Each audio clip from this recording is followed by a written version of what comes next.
Oke, kita mulai aja. Mulai aja nih, udah hampir 10 menit. Ya. Gak apa-apa. Bentar. Zoom ini kontrolnya agak bingungin nih.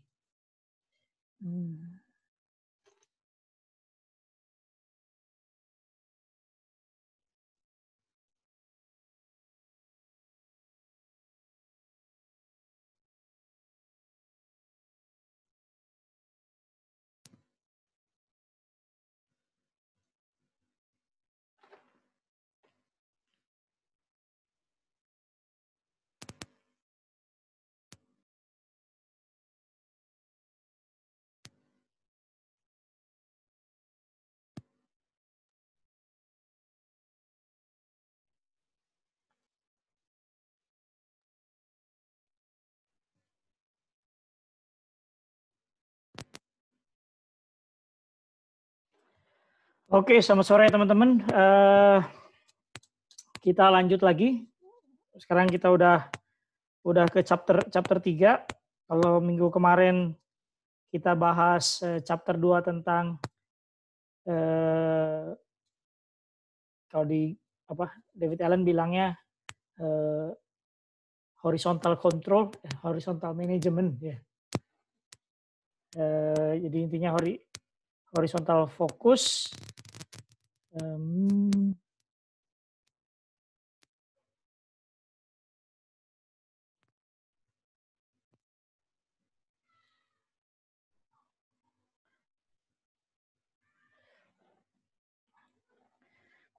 Tetap aja yang di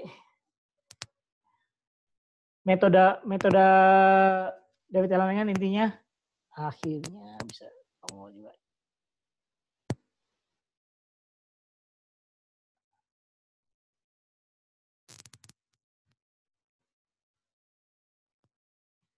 Intinya adalah gimana semua out of kita fokus pakai otak kita untuk task on hand daripada mikirin apa yang harus dikerjakan. Jadi semuanya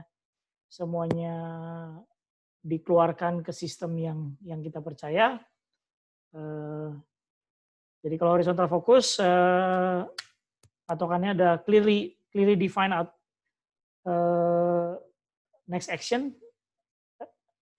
Hubungannya dengan chapter 3 ini kita fokus ke vertical management.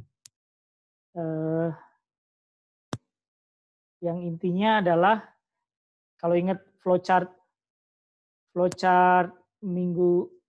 dari minggu lalu, dari mulai staff, ada ambil keputusan perlu action atau enggak. Kalau nggak perlu action, either kita go to trash, go to someday atau reference. Kalau yes, tergantung apakah the next actionnya sudah clear. Kalau enggak, berarti itu masih dalam bentuknya projects. Dan yang dimasuk kategori project artinya dia masih big idea atau big item yang harus dijabarkan lebih lanjut step-stepnya. Nah, jadi kalau misalnya ada project berarti kita harus melakukan project planning, dan itu yang dibahas di chapter 3 ini. Jadi intinya kalau kita mau lanjut dengan horizontal management, setiap ada project berarti kita harus satu clearly define outcome dari project itu, dan clearly define next action item yang dibutuhkan untuk menyelesaikan project itu. Yang kedua, setelah define next action, mungkin sebagian alumni bisa kembali ke ITB untuk berkontribusi mulai dari berbagi informasi sampai mungkin nanti masalah. Oke. Setelah define next action, yang penting adalah itu next action itu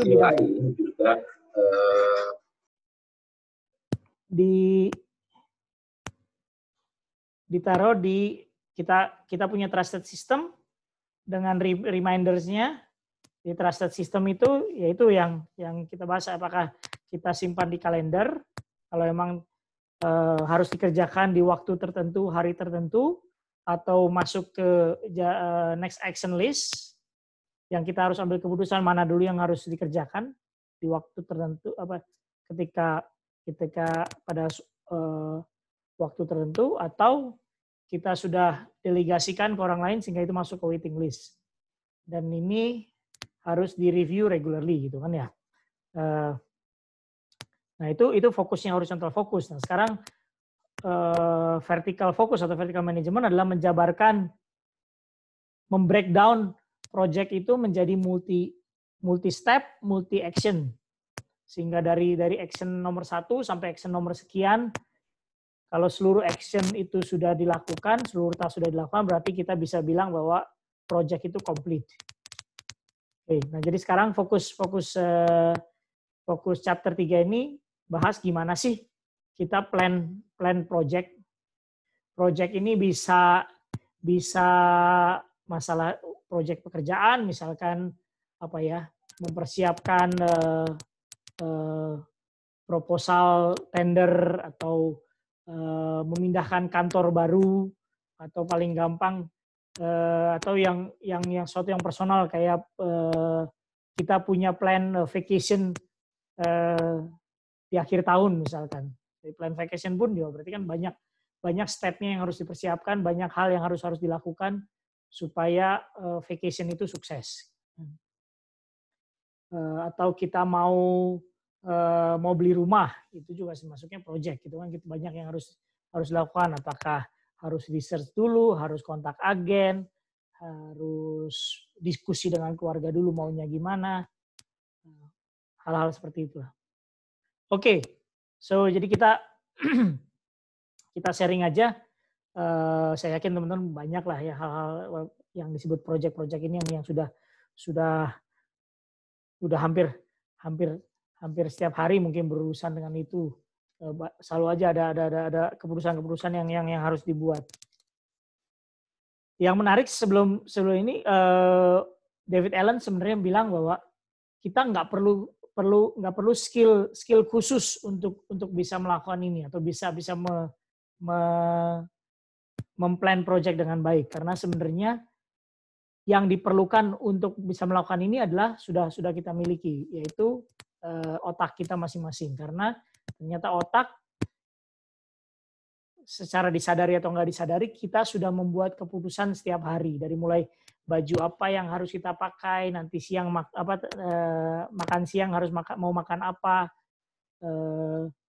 nanti pulang mau kemana dulu, itu sebenarnya sudah keputusan, atau nanti malam mau ngapain aja. Otak sudah terbiasa mengambil keputusan itu. Nah, sekarang tinggal kebiasaan kita kalau misalkan menghadapi project-project seperti itu. Sekali lagi, apakah itu project secara profesional, secara pekerjaan, ataupun atau personal project kita, itu gimana sih? Apakah kita mulai dengan brainstorm? Brainstorm ini bisa brainstorm dengan orang lain, ataupun brainstorm dengan diri kita sendiri gitu kan. Dan selanjutnya bagaimana sih menentukan action apa yang harus kita lakukan, dan menentukan kalau misalkan dengan orang lain, gimana sih kita menentukan siapa yang bertanggung jawab terhadap apa. Oke, ada komen sampai sejauh ini? Atau mau share pengalamannya? Gimana sih praktisnya yang dilakukan sama teman-teman di pekerjaannya atau di kehidupan masing-masing?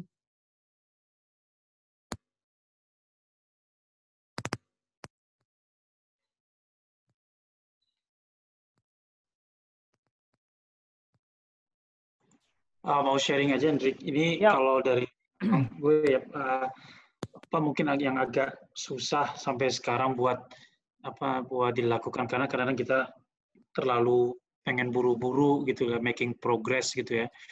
Jadi ini biasanya bagian yang terlupakan dari perencanaan project gitu loh. Jadi biasanya kita buat saya sendiri gitu ya, cepat untuk untuk oke, next step adalah ini gitu loh. Saya nggak jarang bukan kalau kecuali kalau project dari ini ya, dari big project yang melibatkan banyak functions gitu ya. Tapi kalau untuk yang tipe yang skala personal itu hampir pernah lakuin. Jadi ya mungkin itu salah satu kekurangan yang harus coba ini bahwa setiap ada pekerjaan kalau kita pengen hasilnya itu maksimal dan kemudian mempertimbangkan berbagai aspek, harusnya memang step ini harus dilakukan. Jadi ya dari kehidupan sendiri banyak sering kita nggak melakukan ini gitu, Hendrik. Jadi ya mungkin ya kayak reminder lah untuk saya sendiri bahwa yang kayak gini tuh harus sebetulnya kalau ini harus dilakukan juga gitu. Jadi nggak terlalu cepat untuk masuk ke actions gitu. Oke. Ya gue sendiri tadi malam ada pengalaman kan keluarga kita akhirnya memutuskan karena tuh anak-anak juga sudah pada bosan gitu, kita mau plan untuk liburan nanti akhir tahun dan seperti biasa kita mau coba sekarang brainstorm aja hanya untuk menentukan kita mau kemana sih. Nah, terus gue bilang ke anak gue, masing-masing silahkan boleh research dulu masing-masing, terus menentukan mau kemana. Nanti baru kita bisa bahas lagi. Akhirnya kita tentuin kita mau kemana.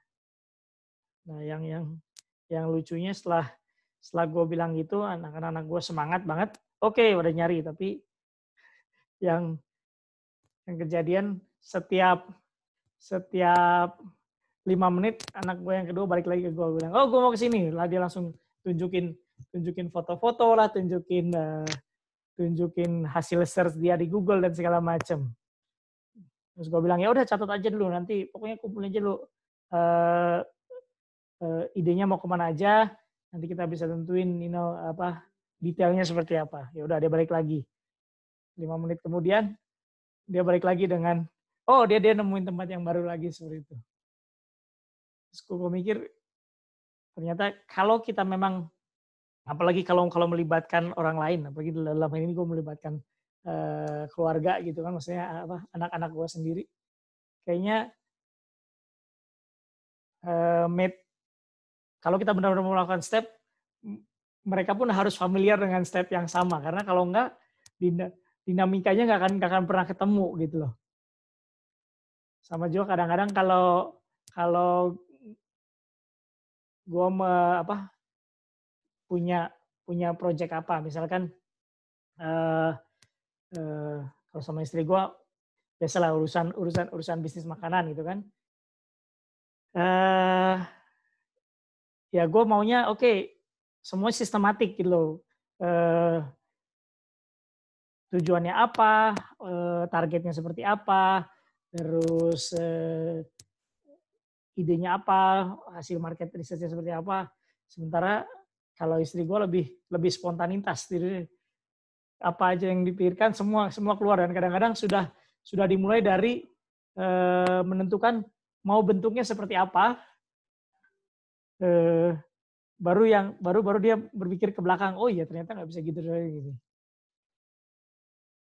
Dan gue pikir juga kita juga terbiasa kalau flashback kadang-kadang di kantor pun ya itu tergantung, kalau kita dalam satu tim, tergantung satu tim itu seluruhnya mengerti konsep akan melakukan dengan pendekatan yang sama atau enggak gitu. Kalau enggak, wah bisa nggak ketemu justru. Tapi menarik itu yang dibahas oleh David Allen di chapter 3 ini, yang dia bilang unnatural planning model itu untuk kebanyakan orang lebih kerasa itu yang normal. Justru ada juga beberapa orang yang sudah lebih terbiasa dengan reactive planning model, yaitu mungkin langsung start dari dari action, kemudian baru pikiran belakangan bahwa oh kita sebenarnya masih belum jelas sebenarnya yang kita harapkan apa sih. Oke, kita lihat aja. Jadi yang ya di chapter 3 ini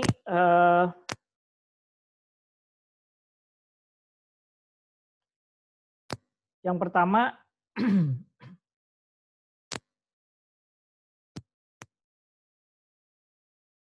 saya bilang sebenarnya yang terbaik adalah dengan step yang disebut natural planning model gitu kan ya. Jadi yang pertama, kalau kayak ada satu project, katakanlah misalkan ya tadi misalkan mau liburan nanti Desember. Step pertama harus ditentukan adalah tujuannya apa gitu kan. Tujuan liburan ini apa? Karena tergantung dari tujuannya liburannya apa akan menentukan selanjutnya idenya apa aja. Dan kedua yang penting terakhir yang penting berikutnya adalah sebenarnya harus define juga kalau di David Allen nyebutnya prinsipal kalau gua nangkepnya apa yang dia jelasin adalah apa ya batasan-batasannya atau sesuatu yang memang apa ya jadi kalau misalkan kita mau liburan, oke tujuannya mau relax, tapi tentu aja ada batasan. Misalnya batasannya adalah budget atau batasannya adalah waktu. Waktunya cuma bisa 1 minggu nih. Nah kalau itu sudah jelas akan menentukan nanti berikutnya termasuk idenya. Oh oke, mau liburannya yang jauh, misalkan kemana ke Amerika. Oh, sudah, tapi cuma punya waktu seminggu. Udah habis mungkin 2 hari atau 3 hari untuk traveling aja. Jadi dalam menentukan sebenarnya natural planning model selalu dimulai dari tujuannya apa dan prinsipalnya apa. Kemudian dari situ yang harus dibayangkan adalah bukan harus dibayangkan. Step berikutnya adalah membayangkan ya ini outcome vision. Jadi kita harapannya kalau nanti suatu saat kita bilang bahwa project itu selesai, apa yang kita bilang project itu selesai, apakah tadi masalah liburan, ataukah mau beli rumah, atau kita harus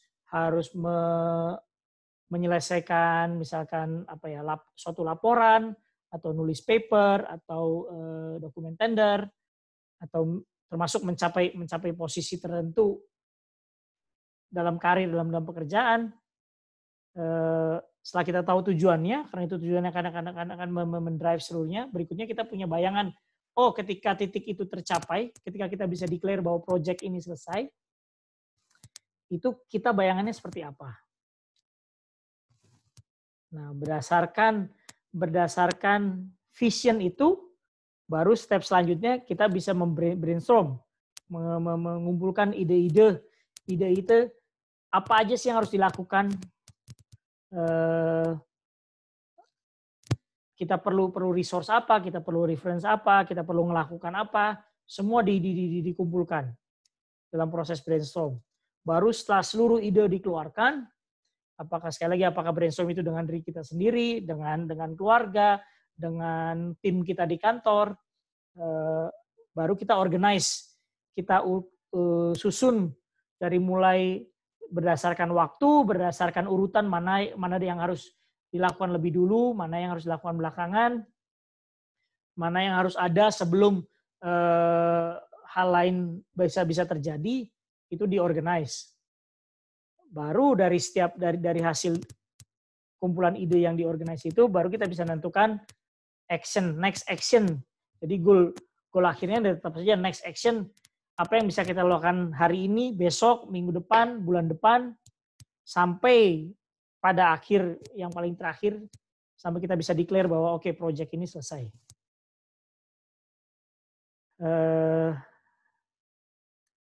Dan ada satu paragraf yang menarik di chapter 3 ini bilang kita bisa coba dengan diri kita sendiri pilih salah satu project yang baru yang kita pikirkan sekarang atau yang sudah kita pikirkan sejak lama tapi nggak pernah kita selesaikan. Misalkan apa ya, kita paling simpel kita pengen belajar skill baru lah misalkan, atau kita pengen nulis buku misalkan, atau apalah, kita bisa mulai pikirkan think what is your purpose, kemudian bayangkan apa sih outcome-nya yang kita bisa bilang bahwa kita sukses dengan project itu, kita outcome-nya mau seperti apa, ya kan? Kemudian kita bisa bayangkan juga gimana financially, reputation, tergantung apapun project-nya. Kemudian dari setelah bisa membayangkan, nanti ke depannya akan seperti apa, yang kita bisa bilang bahwa kita sukses menyelesaikan project itu. Berikutnya adalah ya kita brainstorm apa aja step yang harus dilakukan. Setelah semua ide dikeluarkan,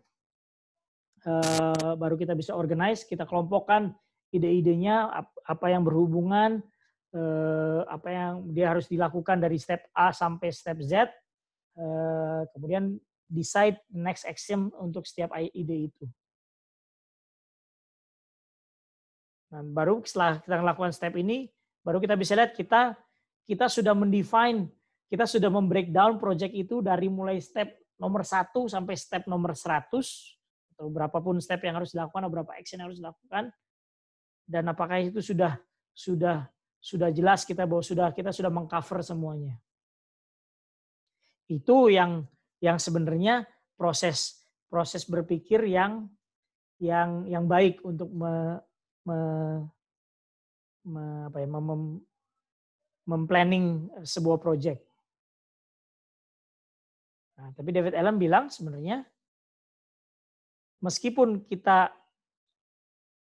tahu bahwa itu yang harus dilakukan, tapi kadang-kadang kita sendiri dia bilangnya tidak mempercayai kemampuan diri kita sendiri, tidak mempercayai bahwa tidak mempercayai otak kita sendiri untuk bisa untuk mengikuti step itu. Kadang-kadang kita malah melakukan yang namanya unnatural planning model. Dan ini lebih kerasa normal buat kita. Yang ngerasa bahwa karena kita sering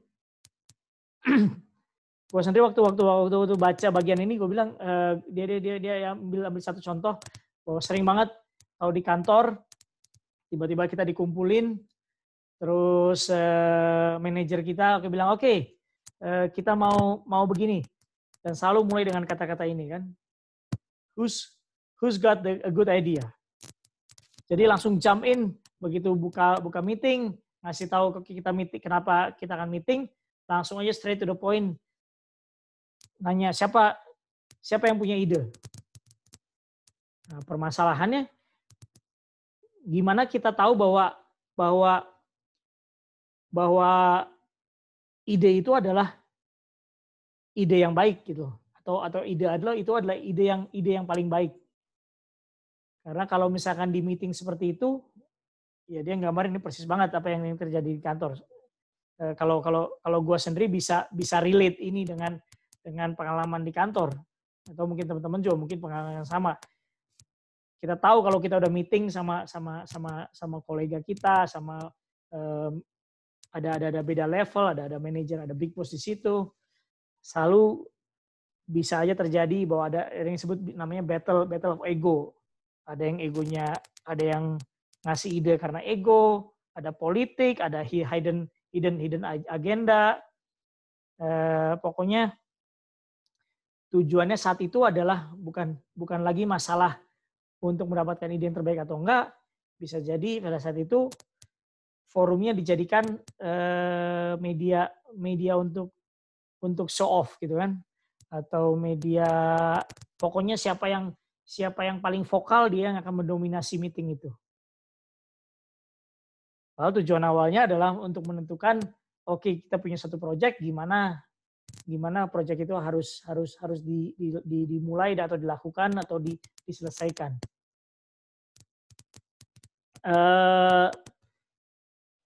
David Allen juga bilang kita juga kadang-kadang suka juga kalau dikasih tugas misalkan buat tulisan, buat essay. Gua kemarin barusan ngawasin anak-anak gua harus menyelesaikan essay-nya untuk final assessment. Meskipun sudah diajarkan dari awal bahwa step yang baik untuk menulis essay adalah buat dulu outline-nya. Kita mau outline-nya seperti apa dari mulai pembukaan, isinya sampai penutup, ataupun ide-ide apa aja yang dari mulai chapter 1 atau paragraf 1 sampai paragraf yang akhir. Tetap aja yang terjadi adalah kita langsung nulis aja. Baru nanti outline-nya kita buat belakangan dengan menyesuaikan apa yang sudah kita selesaikan. Nah, kalau gini gue lihat sendiri anak gue barusan aja minggu ini melakukan assessment, itulah yang dia lakuin. So jadi ada komen yang menarik, dia bilang if you are waiting have a good idea before you have any idea, you won't have many ideas. Jadi karena ada satu orang benar-benar mendominasi dari awal bahwa dia bilang dia menganggap itu good idea, yang ada either nggak ada brainstorming, tergantung siapa yang mulai dari awal mengumumkan idenya, yang lain bisa jadi nggak berani mengumumkan idenya, atau tiba-tiba itu sudah langsung dijadikan keputusan. Padahal nggak ada yang bisa menjamin bahwa itu adalah the best idea. Gimana teman-teman? Ada pengalaman di sisi ini? Banyak lah kalau di kantor tuh kalau battle of ego, hidden agenda itu banyak lah ya. Politik kantor.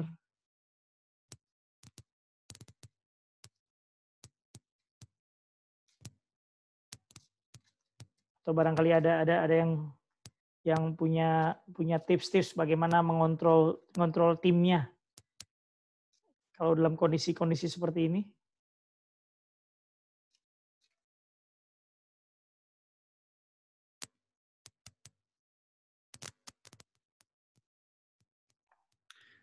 Kalau yang saya pernah lihat sih, Rick,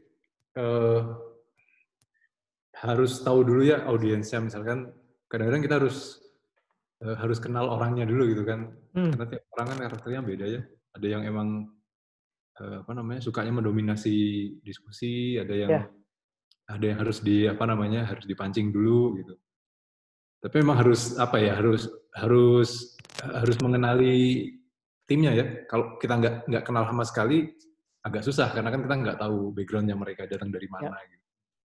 Kalau misalkan tim kantor kita biasanya sih kita udah tahu si A ini biasanya orangnya begini, si B ini kayak begini, si C kayak begini.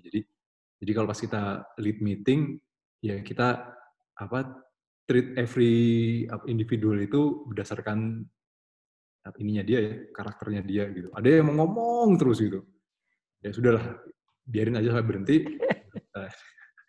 Ada juga lu sendiri di Timur Tengah itu kan mereka kan karakternya ini juga kan strong karakter gitu. Ya, tapi sebenarnya tergantung pribadinya sih, Hendrik ya. Maksudnya, gitu.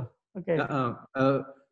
Enggak, maksudnya emang ada yang in general kayak gitu, tapi severity levelnya beda-beda lah. Maksudnya gini,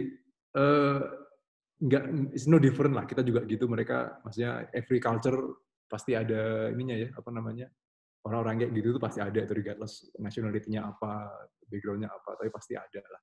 Nah, kalau saya sih biasanya misalkan baru pertama join gitu ya observe dulu ya, maksudnya coba untuk ngelihat karakter masing-masing orang. Kalau udah kira-kira kita dapat gambarannya, nah baru nanti kalau misalkan ya kita disuruh ngelit suatu tim atau satu meeting, ya kita responnya accordingly kan. sesuai dengan ininya masing-masing. Tapi yang jelas benar dibilang di buku ini harus objektifnya tuh harus di define dulu di awal kan, jelas. Sehingga apapun yang di brainstorm itu nggak ngelantur kemana-mana. Gue sendiri pengalaman ya gue waktu kerja di Qatar kan masih young engineer lah ya, artinya yang masih apa ya, uyunya masih ngelihat aja. Oke. Gue lihat orang-orang Timur Tengah itu karakternya ini ya apa. Tapi kalau gue waktu itu sampai berpikir bahwa gue lebih milih diem dibandingkan gue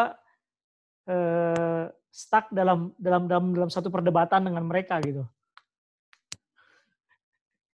Karena bisa rame gitu kalau udah kejadian gitu. Waktu itu gue masih masih orang baru, masih beberapa tahun, masih kerja, masih junior. Terus waktu pindah ke India itu sudah manage tim, wah itu udah karakter beda lagi juga itu. India tuh rada menarik lah, harus tahu cara bagaimana. Iya itu kalau nggak bisa handle-nya tuh, aduh kacau itu. Ya, tidak bermaksud syarat tapi memang. Iya, tapi memang kenyataannya kayak gitu. Intinya culture emang mempengaruhi bagaimana mereka harus dihandle dan. Nah sekarang di Beijing ya karena culture Asia ya, lagi ya mirip-mirip kayak orang Cina, orang Jepang itu kan. Nah mengubah kaca mereka bahwa meskipun gue minta di tim gue aja, misalnya gue bilang saya nggak kita satu tim yang sama, kita punya project ini tantangannya, ini deadline ini segala macam. Sekarang membuka apa supaya mereka terutama yang jadi yang junior itu masih ada urusan sungkannya gitu lah. Kalau mau mengungkapkan ide itu kayaknya nunggunya lama banget. Dia harus di encourage-nya lama bener. Karena ya kalau lihat yang ada yang seniornya melihat either senioritas atau posisi di kantor itu mempengaruhi banget, meskipun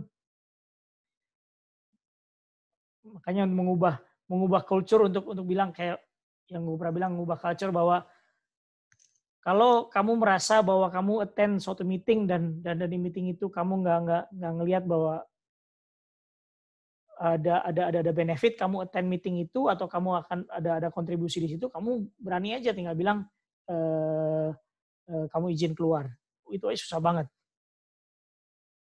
Apalagi untuk orang berani move on idea itu takut salahnya besar banget. Apalagi kalau takut salah dan takut yaitu takut salah karena efeknya jadi karena mereka takut malu di hadapan seniornya. Kadang justru yang dari yang junior ini kadang-kadang ide kreatifnya muncul. Mungkin mereka bawa fresh perspektif dari luar, sementara orang-orang yang sudah senior sudah saking lamanya di situ, perspektifnya sudah terkotak dari pengalaman sebelumnya. Oke, itu karena natural, sadar atau nggak sadar kita pun juga dalam kehidupan sehari-hari juga kadang-kadang kan kita misalkan yaitu paling simpel ya memikirin liburan. Kadang-kadang kita langsung kita udah langsung ambil keputusan kita akan pergi ke situ. Terus kemudian kalau udah diskusi dengan keluarga, kadang-kadang yang terjadi malah adu argumen. Yang satu ngotot pengen kemana, yang satu ngotot pengen kemana, dan udah kekeh pengen ke situ, pengen dengan pilihannya masing-masing. Yang lebih sering bukan yang lebih sering terjadi, yang kadang juga terjadi bukan lagi masalah natural unnatural, lebih karena selalu didorong dengan last minute urgency, udah nggak ada waktu lagi, yang terjadi adalah ya reactive planning model. Artinya begitu ada besar project, sudah nggak ada waktu lagi, kita udah lupa, udah nggak perlu planning lah. Kita langsung jam langsung ke action aja, udah langsung masing-masing ngerjain apa yang bisa dikerjain. Kemudian setelah masing-masing udah sibuk dengan apa yang dia pikir bisa dilakukan, kemudian kita baru sadar, kok jadi malah saling senggol sana sini, saling berantakan, baru kita pikir, kayaknya kita harus organize nih biar nggak overlap, biar lebih efisien dan segala macam. Baru akhirnya setelah kita sadar kita kepentok begitu, baru akhirnya kita waktunya kita brainstorm. Saat brainstorm kita mungkin baru ada yang sadar bilang, sebenarnya mau kita lakuin di sini apa sih? Dan itu secara sadar ataupun nggak sadar terjadi karena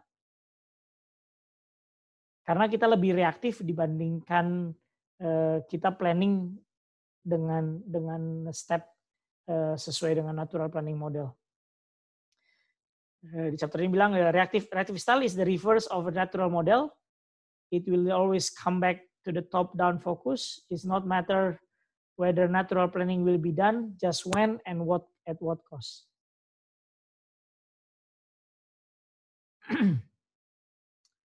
Oke, jadi di bagian awal chapter 3 ini intinya adalah kita sebenarnya sudah punya step yang terstruktur, harus sekali lagi define purpose-nya apa, principles-nya apa, artinya batasan-batasan yang nggak bisa kita langgar ataupun kita nggak mau langgar, terus kita bayangkan outcome-nya seperti apa, baru kita brainstorm idenya apa aja, kita organize dan kita identify next action yang harus dilakuin. Baru setelah identify next action, ini balik lagi kita ke horizontal management. Either bisa dilakukan actionnya harus bisa dilakukan dalam 2 menit, kita langsung lakuin. Kalau enggak bisa kita delegate, bisa kita taruh di kalender kita. Kalau kita tahu kapan harus kita lakuin, atau kita masukin semua ke daftar next action. Yang setiap saat ketika kita ada waktu, kita lihat, kita pilih next action apa yang harus dilakukan pada hari itu, pada waktu itu. Jadi kita tahu yang rekomendasi untuk dilakukan adalah ya natural planning teknik. Ada 5 fase tadi yang kita lihat fasenya satu persatu. Yang pertama purpose, artinya tujuannya apa sih project itu. Nah, caranya gimana? Yang David Allen saranin, ya itu, bertanya aja why. Kenapa kita harus melakukan project itu? Apa yang mau kita capai dari project itu? Kan sekali lagi project ini bisa project profesional ataupun personal. Jadi purpose ini harus jelas gimana kita bisa define bahwa kita sukses. Kalau jadi istilahnya tujuan garis finishnya itu apa? Setelah ini juga penting karena berdasarkan purpose ini itu akan mempengaruhi kita nanti ketika ngambil keputusan, decision making dari semua ide yang akan di-brainstorm tadi, itu akan mempengaruhi bagaimana kita memutuskan apa yang harus dipilih, apa yang harus dilakukan. Karena saya refer lagi ke apa sih tujuannya. Kita kan sering banget kalau brainstorm keluar berbagai macam ide lagi, dari mulai ya memang kita encourage untuk semua orang mengeluarkan idenya sebebas-bebasnya, tapi nanti akan menentukan mana yang akan diambil atau yang akan masuk ke dalam proses organize adalah purpose lagi itu. Kalau misalkan ternyata itu tidak sesuai dengan purpose awal, ya ngapain kita ngelakuin ide itu atau step itu. Align resource juga berdasarkan purpose itu kita jadi bisa punya kesadaran resource ini bisa dalam bentuk kalau memang tim itu berapa orang yang akan mengerjakan, kalau bisa juga masalah waktu, berapa lama waktu kita mau spend untuk project itu, kalau berhubungan dengan uang ya berapa budget yang kita mau keluarkan. Jadi urusan itu bisa kembali lagi nanti balik lagi ke masalah principles ini, apa sih yang akan menjadi batasan. Principle itu define the parameters of action dan kriteria of excellence of behavior. Purpose tadi juga membantu kita punya motivasi melakukan project itu, membuat kita clarifies fokus dan juga expands options. Jadi kalau kita udah tahu purpose-nya mungkin lebih justru bisa jadi lebih mengencourage nanti ide-ide yang dikeluarkan. Ada satu komen yang menarik dibilang bahwa often the only way to make hard decision is to come back to the purpose. Oke, itu step pertama. Kelihatannya simple tapi kadang-kadang kita sendiri juga nggak tahu. Kadang-kadang kita punya kesulitan tersendiri, kita baru sadarin bahwa purpose-nya apa ya sebenarnya. Dan gue ingat Berta dulu waktu chapter 1 pernah bilang sebelum kita ngelakuin apa-apa juga kita harus tahu kenapa kita harus ngelakuin itu. Jadi ya ini mungkin ini berhubungan dengan ini. Jadi kalau misalnya kita tahu misalkan kita tertarik untuk ya kayak tadi, misalnya kita mau belajar skill baru, misalkan mau belajar main gitar. Sebaik lagi kita nanya, ngapain kita mau belajar main gitar gitu. Ada nggak tujuan akhir? Apa kita mau supaya kita bisa suatu saat tampil di pentas, atau kita mau mulai karir baru, ataukah cuman buang waktu aja, atau cuman ketertarikan sesaat gitu ngeliat orang bisa main gitar terus gue pengen deh belajar main gitar, baru mikirin tapi ngapain gue mau belajar main gitar. Kalau nggak punya purpose, nanti balik lagi, ada nggak motivasi untuk belajarnya, ada nggak waktu yang kita mau spend untuk belajarnya, dan segala macam. Ada komen sampai saat ini?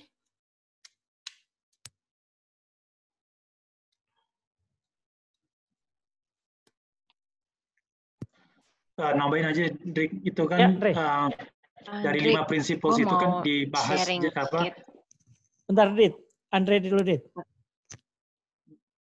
Ya, enggak, cuma nambahin aja, Drik, itu yang brainstorming, kalau yang dari halaman 57, itu dia ininya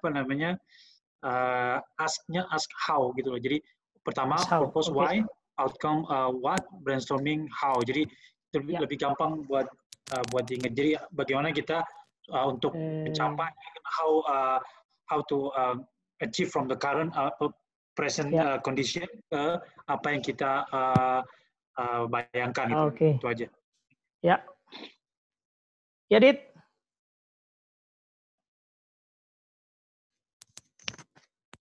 Dit.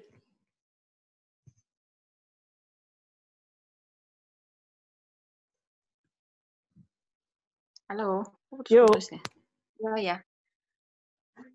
Itu tadi gue mau sharing waktu gue baca yang Define Success ya. Jadi langsung gue tuh keinget kalau waktu dalam hal mendevelop tim gitu. Jadi kalau kayak di bisnis asuransi ini kan ada punya tim juga ya, sebagai leader kita juga punya tim gitu. Kadang-kadang orientasinya tuh, maksudnya success levels, define suksesnya itu adalah ya pasti ujung-ujungnya omset gitu kan. Cuman kalau misalnya terus sudah kita lakukan review gitu ya, terus udah monitoring, coaching, terus hasilnya belum achieve, itu jadi akhirnya stres juga dan kadang-kadang sih sebenarnya udah mau give up gue, aduh ini kan sebenarnya bisnis elu gitu ya, udah capek lah gitu ya.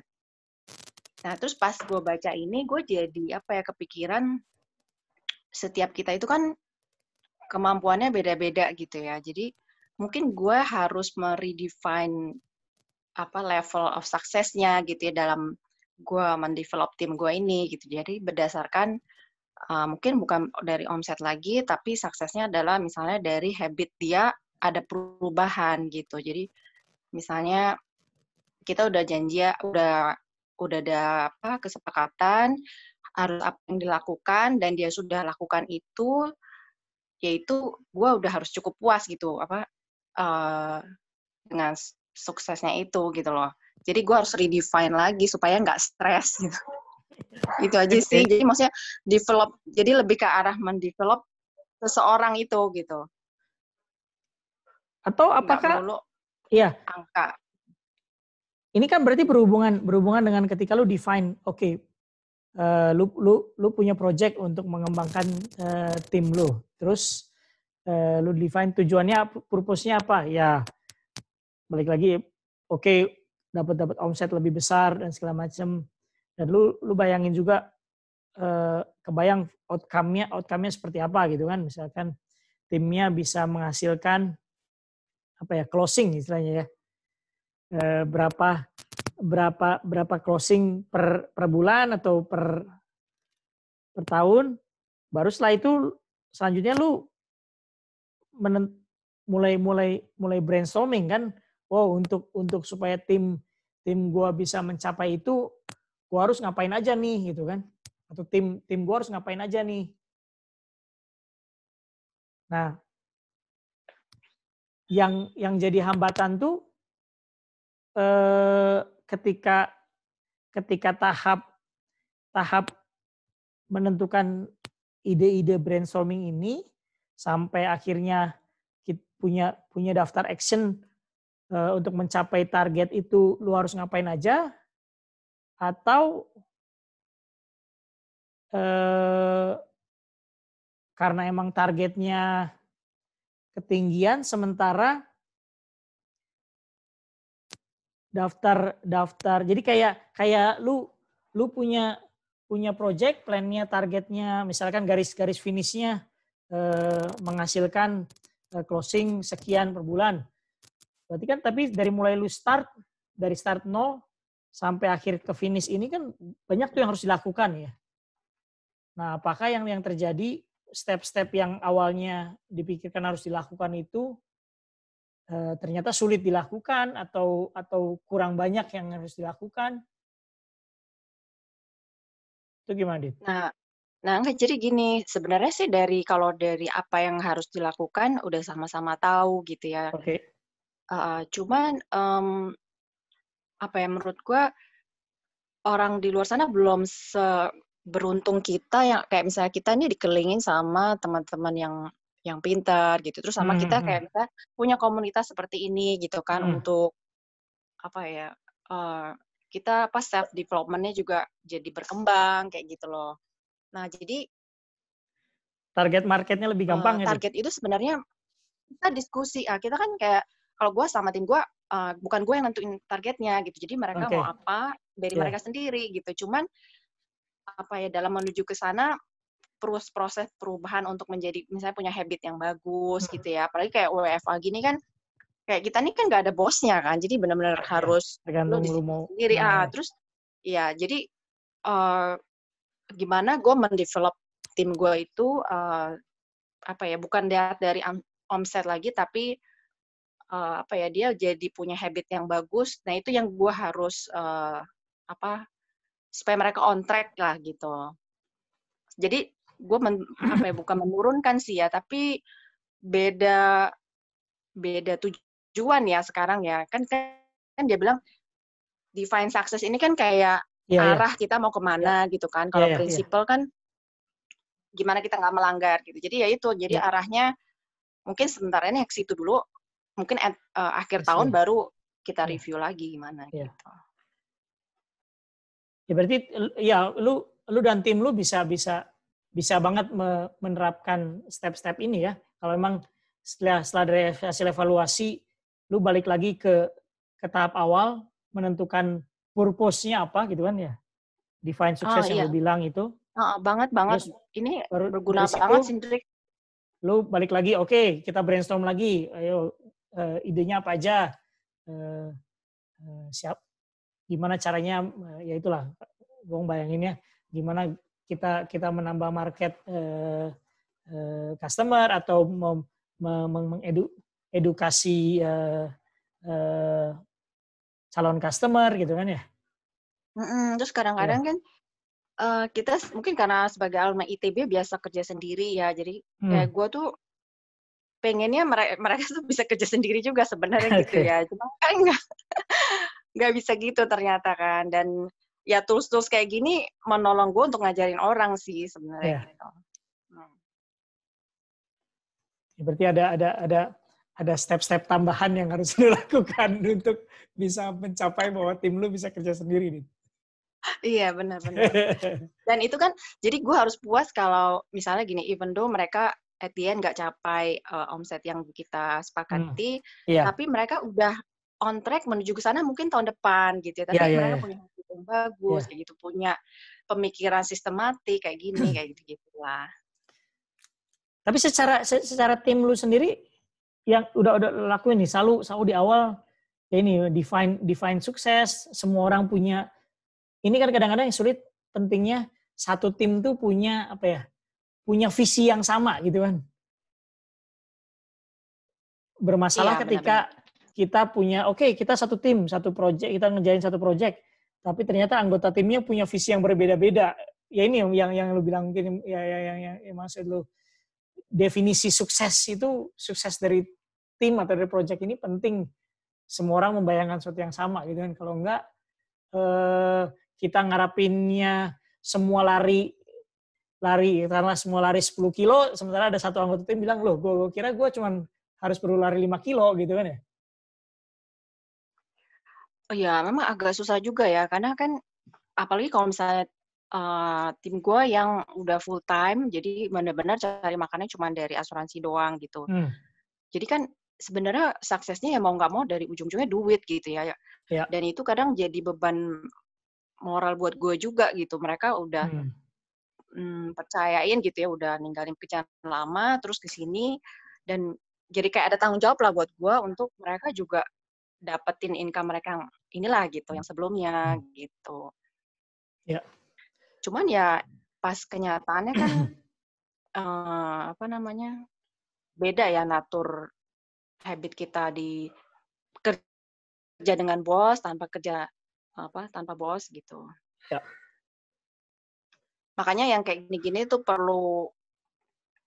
sebenarnya perlu gitu ya setiap. Apalagi kalau yang kayak kerja tanpa bos tuh kayak gini-gini. sumber motivasinya dari sini ya. Salah satu banyak sih, gue dapat banyak banget ya, jadi harus mengandalkan self motivation. Iya, benar. Ini juga berhubungan step kedua sebenarnya. Ketika step kedua, kita udah define purpose-nya apa, mempunyai bayangan visinya seperti apa, outcome yang kita harapkan ketika nanti suatu saat kita declare bahwa kita sudah mencapai finish nih, project sudah bisa dinyatakan bahwa kita sudah selesai project ini. Ternyata itu penting, emang penting banget. Gua belajar ini, gua awalnya sering banget kan, gue 8 tahun ini dealing dengan product management, development. Gue awalnya ketika join dari orang yang biasa operasional, yang hanya setiap hari kerjanya bahwa ada sesuatu yang harus dikerjakan operasional sehari-hari, terus masuk ke product development itu selalu awalnya adalah yaitu kita nyebutnya project kan, kita ngerjakan project ini selalu awalnya adalah ada visi dari produk itu. Gue awalnya bilang ini ngapain sih gitu kan, dan visi itu selalu selalu tertulis. Jadi gue ambil contoh, mungkin Berta familiar ya kalau di drilling. Jadi misalnya satu produk gue adalah drilling software, digital platform gitu. Itu dari mulai timnya masih cuma 5 orang, yang pertama dirapatkan itu visi ini. Kita mau bayangin suatu saat di masa depan, produk ini harus bisa apa sih. Jadi di kantor gua tuh akhirnya setelah itu rapat beberapa hari hanya untuk mendefine statement, vision statement itu ditulis bahwa produk ini harus bisa membantu drilling engineer membuat drilling program dalam waktu 2 hari. Gue yakin Berta bisa cerita berapa lama sih dia perluin saat ini untuk membuat drilling program. Dan itu bisa selesai seminggu aja pun udah yang terjadi. Berapa lama tak? Sebulan, 2 bulan, 6 bulan? Tergantung sih, Hendrik. Kadang-kadang ya seminggu sih hampir nggak mungkin ya. Tapi bisa aja sih kalau misalkan emang as-ras gitu ya bisa. Cuman jadi akhirnya banyak yang salah kan, banyak yang miss kayak gitu. Nah ya itu. Nggak optimal kan. Waktu awal kita bilang ini jadi kesannya kayak apa ya, kayak retorika gitu kan. Tapi ternyata memang harus mendefinisikan visi itu, apalagi akhirnya timnya dari 5 orang, akhirnya sekarang jadi ribuan orang, ribuan software engineer yang terlibat. Itu tetap punya visi yang sama bahwa produk ini someday ketika bilang bahwa produk ini selesai, itu harus bisa membuat drilling engineer bisa menyelesaikan drilling program dalam 2 hari. Itu masih komitmen sampai sekarang untuk drill plan. Mungkin Berta tahu drill plan itu apa. Dan berdasarkan ini, akhirnya itu yang mendrive brainstorming ide, semua features yang kita develop, dan segala macam, termasuk akhirnya. Jadi baik lagi ketika seorang punya ide, kita mau produk ini punya features ini.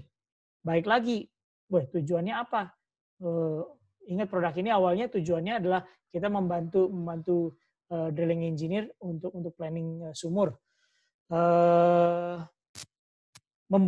Feature ini membantu nggak meningkatkan efisiensi drilling engineer untuk pada akhirnya bisa membuat drilling program dalam 2 hari.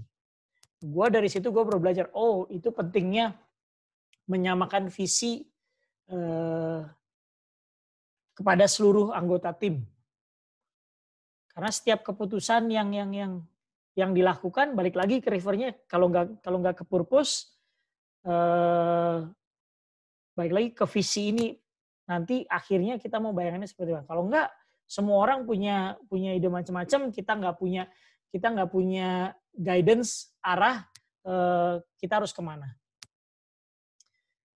Jadi yang dibilang David Allen ini bilang bahwa ketika kita melakukan outcome vision ini, ya kita harus melihat, membayangkan project ini beyond the completion date. Ketika sudah selesai project ini, kita bayangannya akan seperti apa sih? Dan harus mengenvisi ada wild sukses. Jadi dan harus mengcapture semua features, aspek, qualities yang kita bayangkan suatu saat ketika project ini kita declare selesai.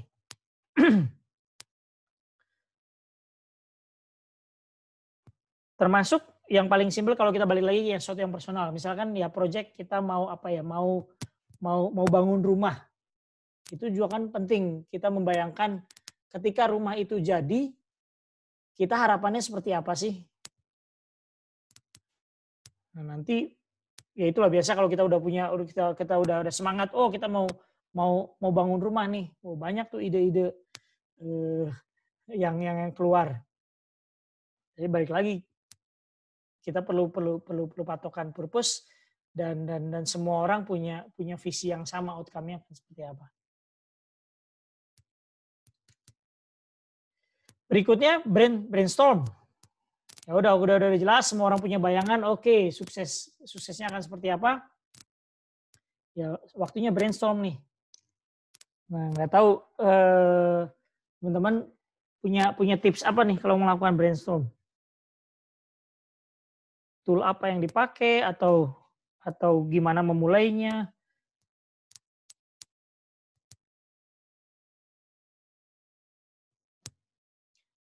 Gue biasa kalau di tim, kalau udah ini, yang gue lakukan adalah gue bilang oke, kita sekarang waktunya brainstorm. Biasalah kan guidelines untuk brainstorming yang dikejar kuantitas bukan kualitas.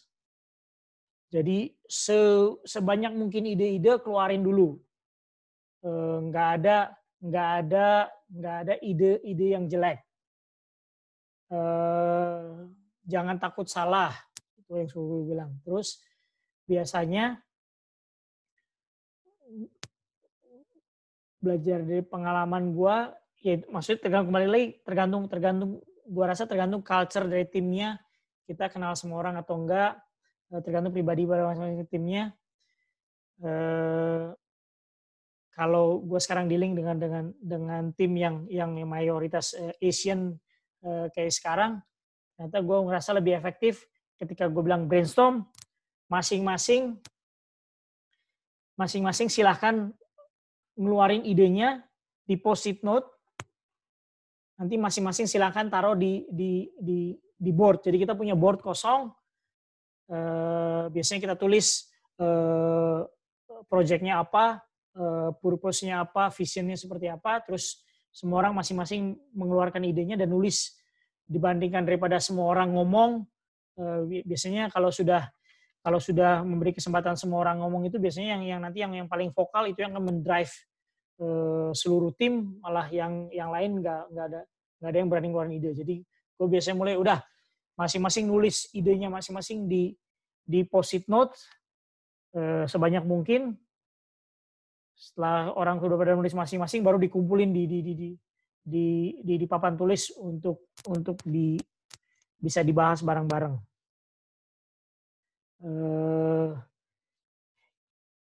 Itu kalau dengan tim gue sekarang. Kalau timnya kecil, misalkan hanya kurang dari 5 orang, bisa juga gue ngelakuin ini, bisa post-it note atau gue langsung buka mind map. Kalau gue lihat, oh 5 orang ini sudah saling kenal, sudah sama-sama masing senior. Kalau langsung ngomong aja pun saling sudah terbiasa saling berkolaborasi. Gue biasanya langsung buka aplikasi kayak Xmind atau Mind Map. Gue jadi notulen aja. Jadi semua orang ngomong apa, gue tulisin. Gue tulisin di Mind Map. Ada yang punya pengalaman yang lain? Cara efektif untuk brainstorm?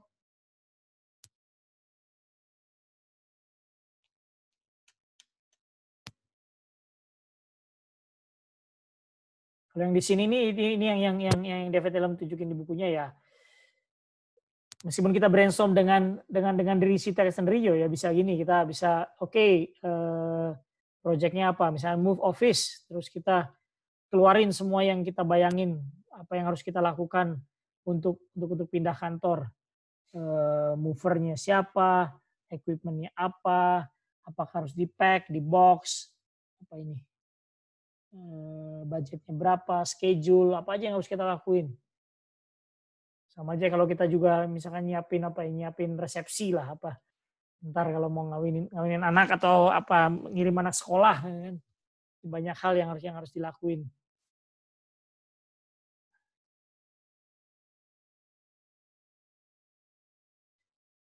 Yang pasti pengalaman gue berapa kali mencoba brainstorm kalau di keluarga gue sendiri, meskipun cuma 5 orang, gue istri dan 3 anak, sampai saat ini belum pernah kita sukses brainstorm session dari awal sampai akhir.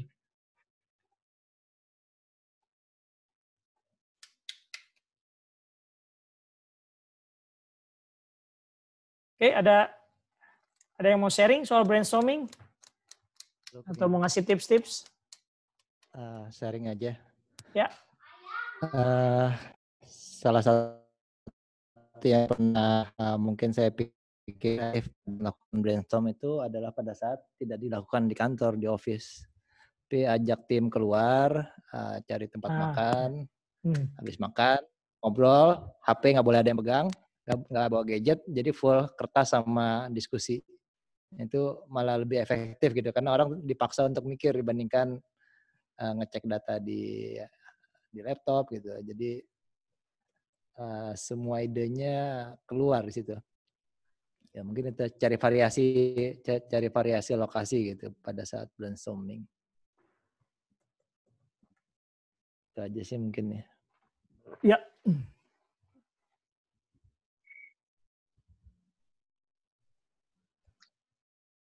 Tadi gue juga pikiran gitu tuh sama kayak Gur. Karena ada pegawai yang milenial,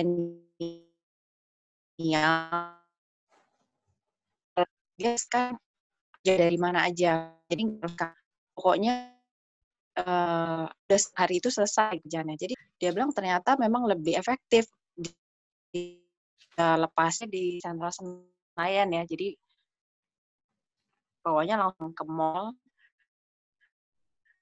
Nanti sore udah selesai. Memang lebih efektif. Gue pernah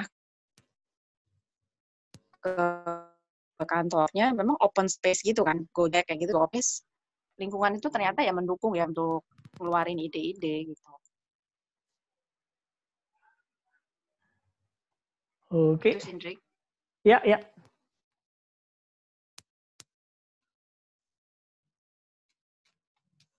Oke. Ada lagi yang lain?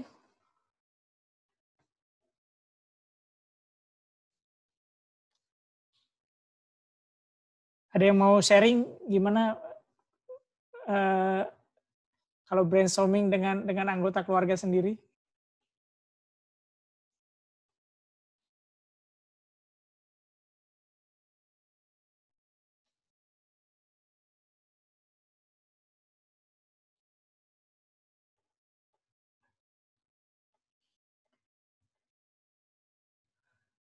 Oke, di chapter di bagian brainstorming ini juga David Allen bilang cara yang terbaik adalah melakukan ini, distributed cognition. Nah, gua sendiri masih nggak sepenuhnya nangkep nih maksudnya apa. Dia bilang bahwa the great thing about external brainstorming is that in addition to capturing your original idea, it can help generate many new ones that might not have occurred to you. Tapi gue sendiri masih belum ngerti maksudnya distributed cognition ini apa. Ada yang punya pemahaman soal ini?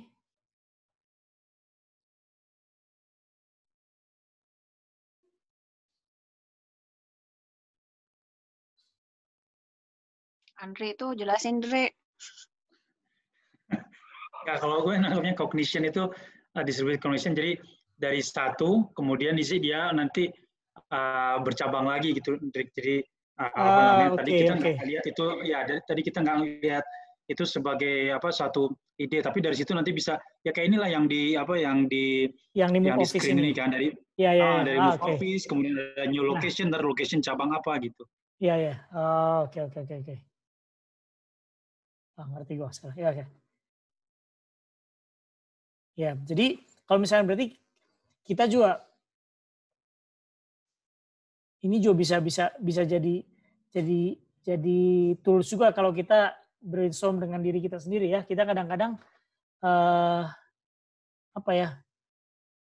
mikirin semuanya kepikiran ngejelimet gitu, semuanya dipikirin di otak kita. Tapi mungkin cara yang lebih efektif adalah ya kita tulis aja semua gitu kan di kertas atau di papan tulis atau di mana apa yang kita pikirin kita tulis. Jadi begitu kita ngeluarin semua, kita baca, mungkin akhirnya kita bisa punya ide-ide yang lain atau kita bisa mengcapture hal-hal lain yang sebelumnya kita nggak bayangin dengan kita melihat hal-hal yang sudah kita pikirkan sebelumnya.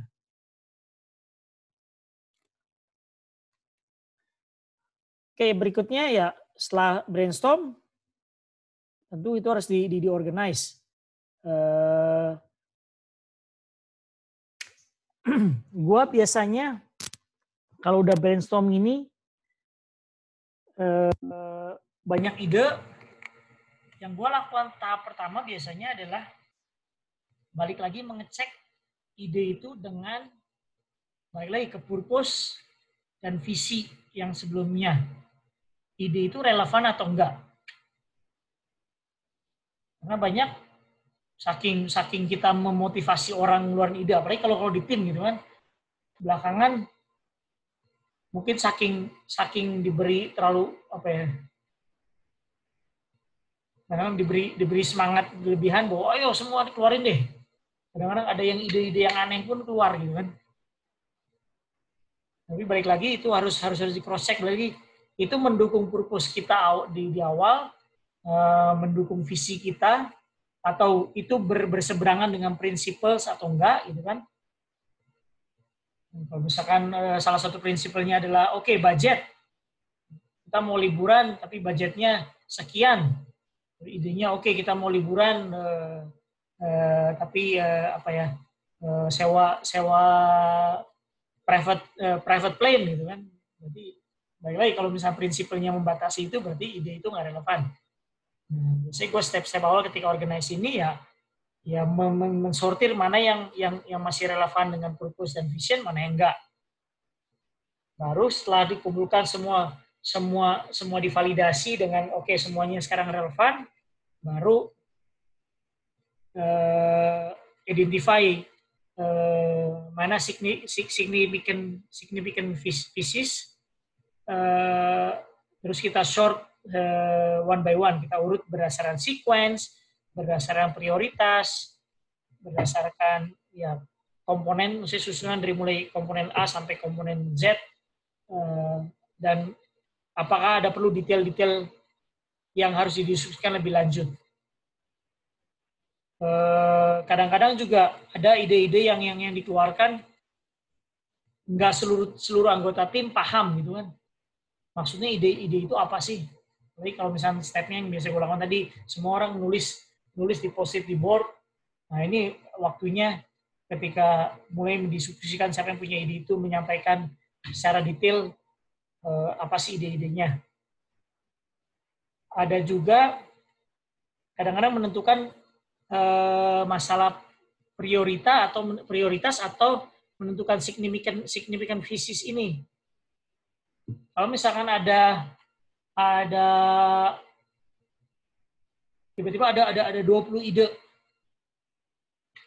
Sementara secara resource kita cuma bisa melakukan 10 misalkan, atau kita punya keterbatasan waktu. Dan 20 itu bisa dilakukan semua, tapi kita harus memilih tentu aja. Nah, kadang-kadang menentukan mana yang lebih signifikan, 1 atau 3 atau 5 dari 20 itu, kan itu challenge tersendiri. Biasanya traditional approach, balik lagi ke kalau tim, balik lagi ke tim leadernya atau manajernya yang menentukan. Tapi kadang-kadang approach itu juga nggak kadang-kadang balik lagi nanti ujung-ujungnya ke ego personal, ada hidden agenda dan segala macam, ada kecurigaan dan segala macam. Yang gue bisa lakukan dengan tim, kita mencoba melakukan demokrasi dalam urusan ini. Jadi setelah semua membrainstorm ide-idenya, sudah divalidasi memang relevan atau enggak, atau kalau yang perlu penjelasan, orang yang punya ide melakukan penjelasan. Setelah semua clear, misalnya akhirnya ada list 20 ide, semua sudah clear tentang ide itu, tinggal hanya menentukan mana yang paling signifikan, mana yang paling top, yang 5 paling top. Gue yang bisa lakukan adalah ngasih tiap-tiap orang dari tim member itu 5 stiker, atau masing-masing orang bisa memberi 5 bintang. Semua orang anggota tim dari mulai yang sudah paling senior sampai yang paling junior, semua punya hak yang sama. Misalkan tentukan punya 3 bintang atau punya 5 bintang, atau kita juga kadang-kadang pakai stiker, milih 3 yang dia pilih. Jadi punya hak 3 bintang, nanti semua orang memilih, itu bisa kelihatan tuh. Jadi mana yang memang paling banyak dipilih, atau dari tim yang punya paham bahwa itu yang paling top lah istilahnya. Karena itu nanti berhubungan juga dengan akhirnya mana yang paling banyak semua orang yakin bahwa atau komit akan melakukan itu, gitu kan. Nah itu biasanya gue caranya gitu. Gue menghindari kalau balik lagi ujung-ujungnya nanti either tim leader atau manajernya yang harus memutuskan, lebih baik balik lagi diberikan kesempatan secara demokrasi kepada tim member untuk menentukan bareng-bareng mana yang 5 top dari 20 misalnya. Teman-teman yang lain ada cara-cara yang lain?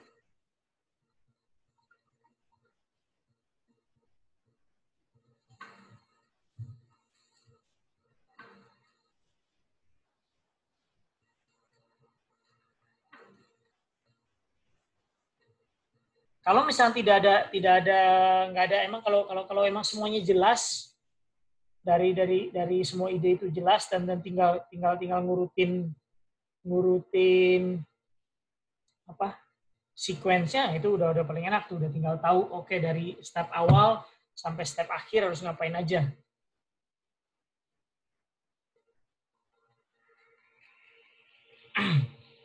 Ya berikutnya, kalau misalnya sudah diorganize, komponennya sudah jelas, listnya,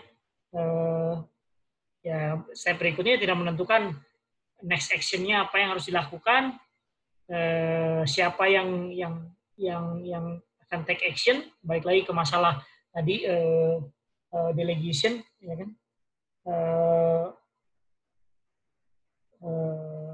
Dan itu harus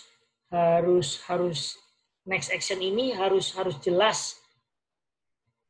Jadi semua ide ini harus sampai jelas deskripsinya, punya next action. Karena kalau nggak ada next action, ya ide itu akan mentok sebagai ide. Nggak ada yang akan take action atau yang melakukan. Jadi kejelasan apa next action-nya untuk membuat project ini moving, dan siapa yang melakukan, itu tahapan penting yang harus dilakukan. Pertanyaan terakhir di chapter 3 adalah masalah seberapa banyak planning ini harus dilakukan sih, seberapa detail. Kalau David Allen bilang jawabannya adalah sedetail mungkin atau sebanyak mungkin sampai nggak ada lagi hal-hal yang mengganggu pikiran kita. Jadi artinya semuanya sudah jelas. Kayak misalkan moving, balik lagi contoh dia moving office, berarti semua kita udah jelas bahwa semua aspek sudah ke cover. Nggak ada yang kelupaan. Semua hal yang harus dilakukan untuk mendukung balik lagi ke purpose dan visi kita, outcome-nya akan seperti apa, itu sudah terdetail dan sudah tahu action apa yang harus dilakukan. Dan dia bilang, balik lagi, dia bilang kita nggak perlu skill baru untuk bisa melakukan ini. Kita punya tool yang paling efektif, yaitu otak kita. Memang sudah secara alamiah cara berpikirnya seperti itu. Tinggal masalah behavior kita untuk menerapkan itu. Apakah kita bisa sepenuhnya menjalankan step natural planning model ini untuk setiap project yang muncul buat kita, sekali lagi apakah profesional, personal, dari mulai project yang besar, project yang masih 3 tahun, 5 tahun ke depan, ataukah project kecil yang kita harus lakukan minggu depan, atau harus kita selesaikan minggu depan atau bulan depan. Tergantung kita seberapa kita terlatih atau disiplin untuk melakukan step ini, atau kita balik lagi ke unnatural planning model, atau kita terbiasa dikejar deadline, balik-baliknya kita melakukan yang namanya reactive planning model.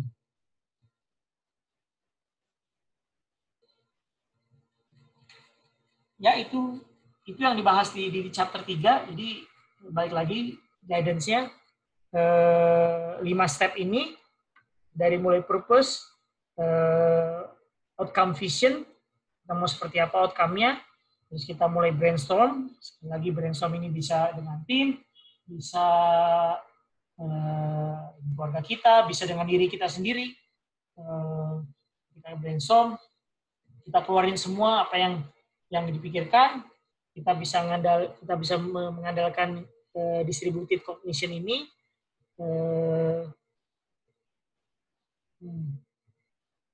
Kalau semua sudah dikeluarkan dari sesi brainstorm ini, tinggal masalah kita melakukan organizing. Kita balik lagi cek seluruh ide ini dengan purpose and vision, terus kita urutkan sequence-nya, prioritasnya, hubungan antara satu ide dengan atau satu step dengan step yang lain. Baru akhirnya kita putuskan next action-nya seperti apa. Jadi pada akhirnya outcome dari vertical management ini adalah kita punya list of action. Dari list of action,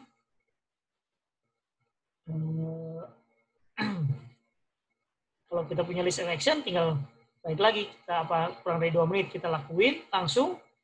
Kalau lebih dari 2 menit lakuin, apakah kita harus delegasi, atau kita setup di kalender kita, atau kita masukkan di daftar next action.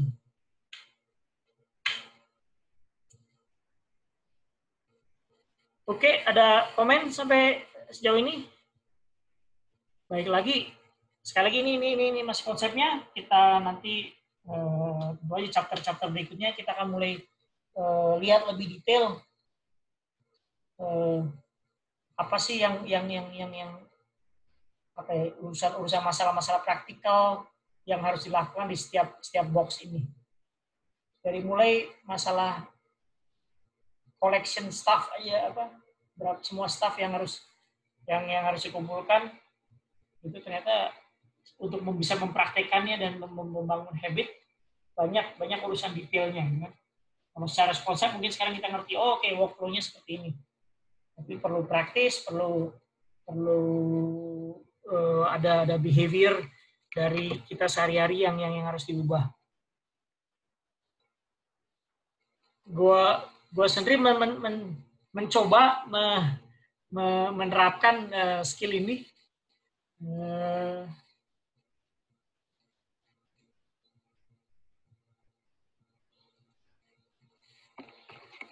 coba dengan paling enggak sekarang gue ada board dari mulai staff, next action, project. Sekarang permasalahannya project di sisi project yang masih banyak yang harus gue breakdown sehingga menuhin, bisa tahu bahwa next action list gue masih sedikit banget.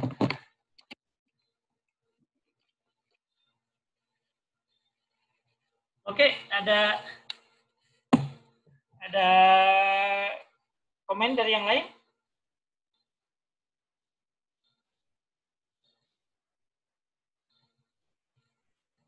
Ada pertanyaan atau ada sharing?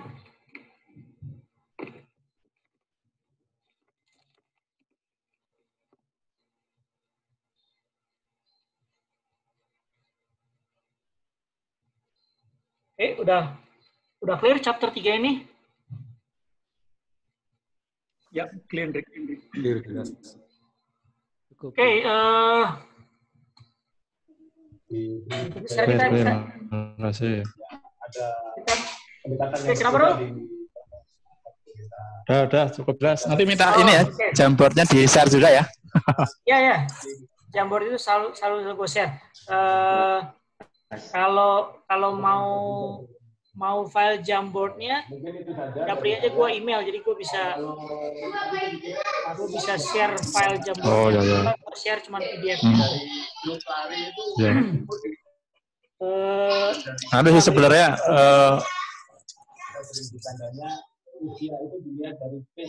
halo?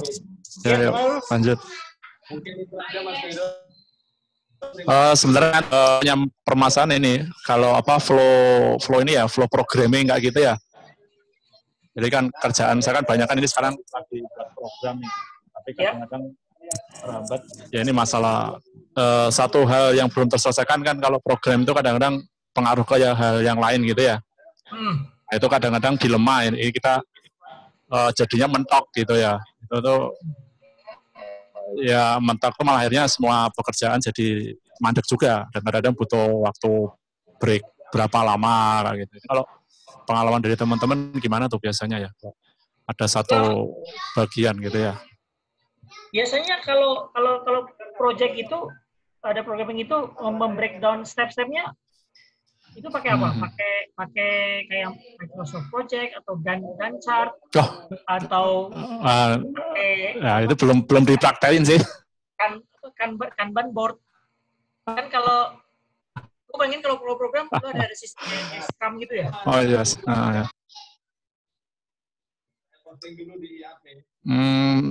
Ya ini memang ya ini mungkin saya juga makanya pengen belajar belum terstruktur juga sih. Saya pokoknya ya jalan aja, kadang-kadang memang nggak saya gambar itu harusnya memang digambar itu ya desainnya itu, ini modul-modul gitu ya.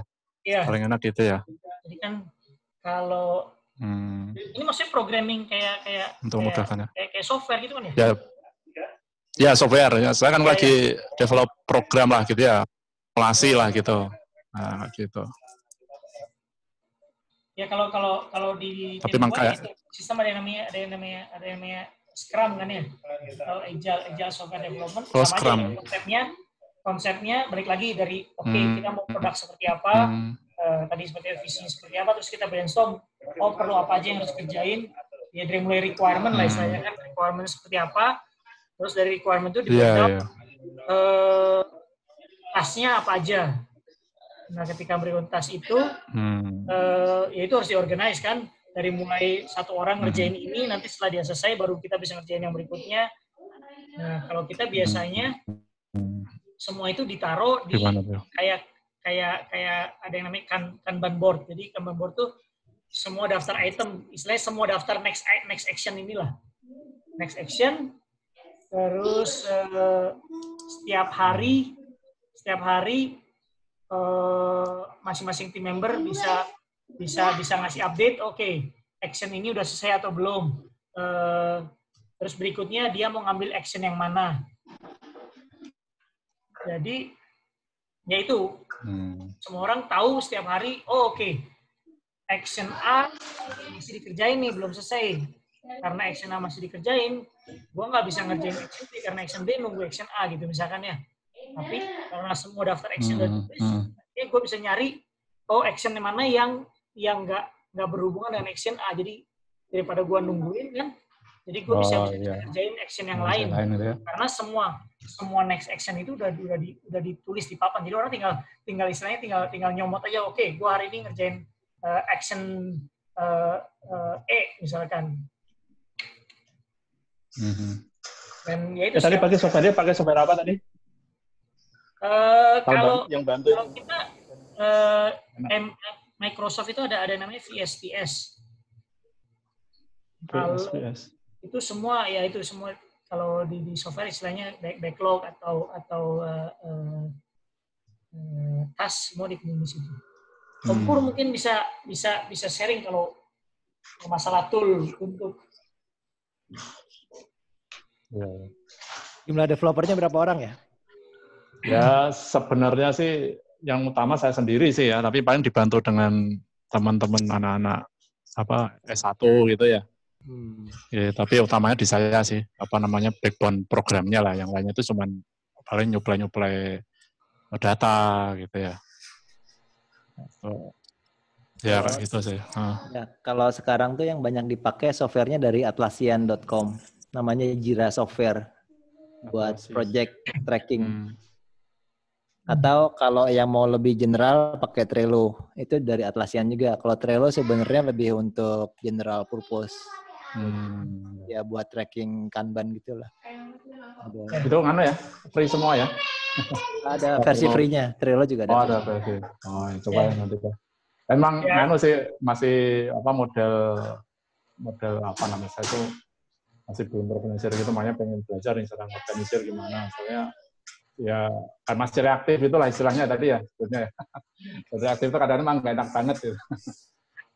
Ya, ntar bisa japri aja langsung Kurniadi. Ya, sip. Dia tahu banyak soal gitu. Oke,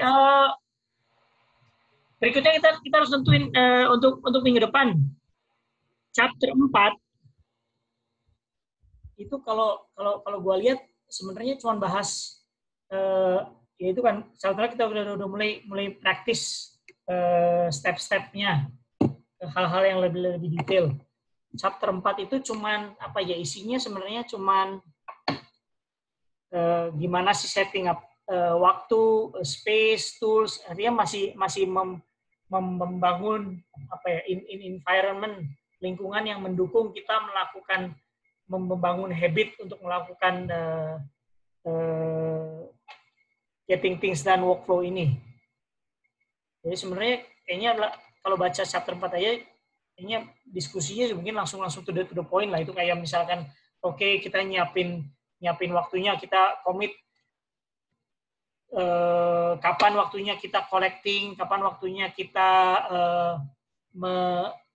mengorganize, atau kapan waktunya kita melakukan next action. Itu kan masing-masing pribadi. Termasuk toolsnya apa yang dipakai itu juga masing-masing pribadi kita punya pilihan masing-masing.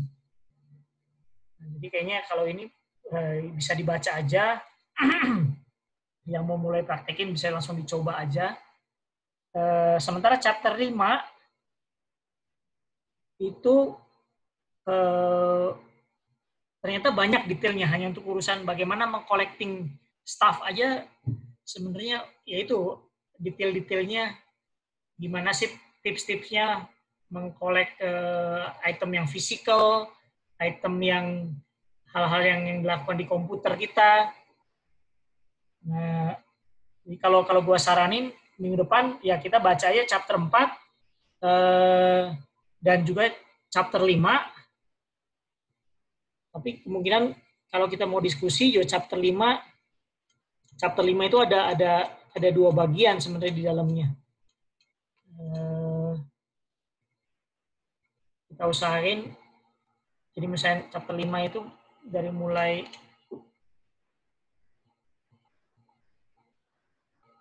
halaman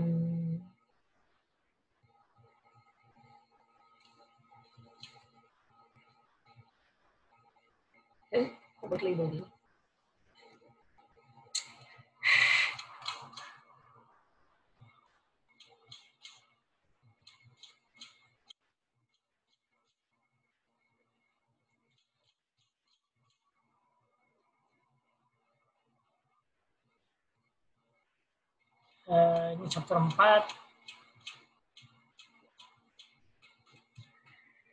Ya, chapter 5 dari mulai halaman 104. Itu bisa dari mulai kita ngelakuin gimana sih nentuin bucketnya, supplies, reference material,